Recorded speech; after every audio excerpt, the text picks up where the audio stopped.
మిత్రులందరికీ నమస్కారం. జై శ్రీరామ్, జై హింద్, జై భారత్.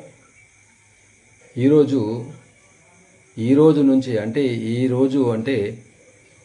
జూన్ 10వ తేదీ నుంచి వచ్చే నెల 9వ తేదీ వరకు, వచ్చే నెల అంటే జూలై 9వ తేదీ వరకు ఈ నెల రోజుల పాటు మరి మౌఢ్యమి, మూఢము ఉన్నదని అంటున్నారు.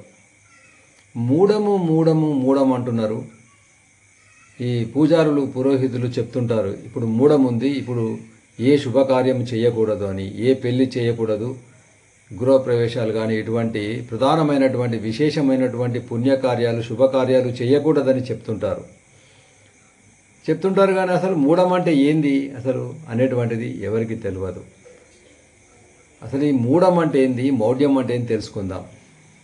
అయితే మనందరికీ హిందూ సాంప్రదాయం లోపల మనకు నవగ్రహాలను పూజించడం అనేటువంటిది, ఆరాధించడం అనేటువంటిది సాంప్రదాయం ఉంది. కాబట్టి ఈ గ్రహాలన్నీ కూడా మరి సూర్యుని చుట్టూ కూడా తిరుగుతూ ఉంటాయి. భూమి కూడా గ్రహం కాబట్టి భూమి కూడా సూర్యుని చుట్టూ తన చుట్టూ తాను తిరుగుతూ, భూమి తన చుట్టూ తాను తిరుగుతూ సూర్యుని చుట్టూ తిరుగుతుందని మనం చదువుకున్నాం.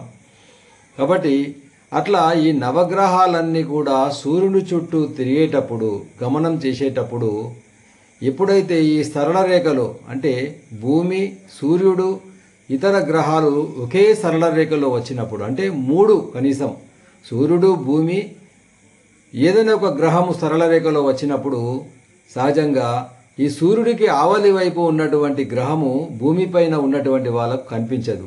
దీన్నే మనము మౌఢ్యము అంటాము, దీన్నే మూఢము అంటాము. దొడ్డు భాషలో మూఢము అంటాము, కొద్దిగా గ్రాంధిక భాషలో మౌఢ్యమే అంటాము. కాబట్టి అటువంటప్పుడు ఆ గ్రహము కనిపించినప్పుడు దాని యొక్క బలము మరి ఈ భూమిపైన ఉండేటువంటి వాళ్ళకు ఉండదు, కనిపించదు. కాబట్టి దాన్ని మనం మౌఢ్యమే అన్నాము, మూఢం అన్నాము. ఆ సమయం లోపల ఆ గురు మౌఢ్యమే అంటాము, శుక్ర మౌఢ్యమే అంటాము. ఈ రెండు రకాల మౌఢ్యములు ఉంటాయి. ఒకవేళ ఆ సరళ రేఖ లోపల సూర్యుడికి యువతల వైపు గురుగ్రహం ఉండి యువతల వైపు భూమిపైన గురుగ్రహం కనబడకపోయినట్లయితే మరి దాన్ని గురు మౌఢ్యమే అంటాము. అదేవిధంగా ఈ సరళ రేఖ లోపల ఈ గురుగ్రహానికి బదులు శుక్రగ్రహం వచ్చి శుక్రగ్రహం కనిపించకపోయినట్టయితే భూమిపైన ఉన్న వాళ్లకు ఇది శుక్రమౌఢ్యం అంటాం. ఇంతే సింపుల్. అయితే ఇక్కడ ఇంకొక రెండో విషయం ఏంటంటే, ఈ గురుగ్రహము చాలా బలమైనటువంటి గ్రహము. గురు అంటే గురువు, అదేవిధంగా గురు అంటే గురుతర బాధ్యత అంటాం, చాలా ముఖ్యమైనటువంటిది అంటాం. కాబట్టి ఈ గురువు చాలా గొప్ప బలవంతుడు.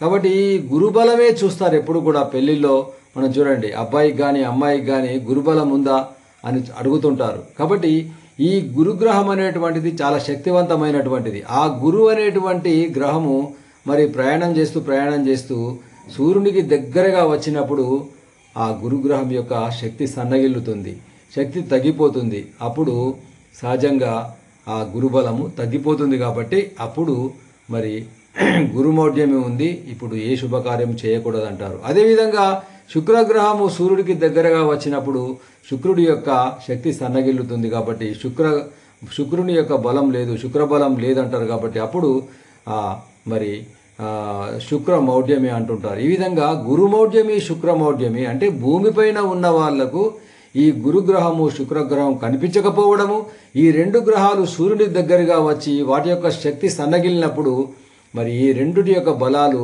మన మనుషులపైన, జీవరాశులపైన లేవకపోవడం అని అంటుంటాం. దీన్నే గురుమౌఢ్యమి లేదా శుక్రమౌఢ్యం అంటుంటాము. అమ్మాయికి, అబ్బాయికి ఈ రెండు గ్రహాల యొక్క బలం అనేటువంటిది చాలా ముఖ్యమైనటువంటిది.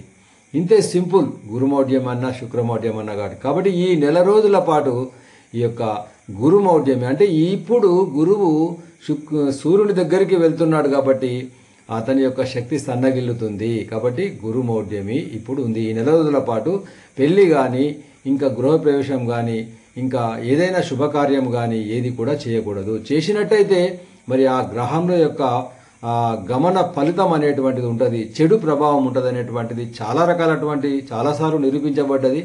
కాబట్టి ఇది శాస్త్రబద్ధమైనటువంటిది. కాబట్టి మిగతా విషయాలు మళ్ళీ తెలుసుకొని కేవలం ఈ మౌఢ్యమి గురించి మాత్రమే నాకు ఈ సింపుల్గా అందరికీ చెప్పాలనిపించింది. కాబట్టి మీ ముందుంచడం జరిగింది. ఈ వీడియో మీకు నచ్చినట్టయితే 10 మందికి షేర్ చేయండి, ఛానల్ను సబ్స్క్రైబ్ చేయండి. దేశం కోసం, ధర్మం కోసం. జై శ్రీరామ్.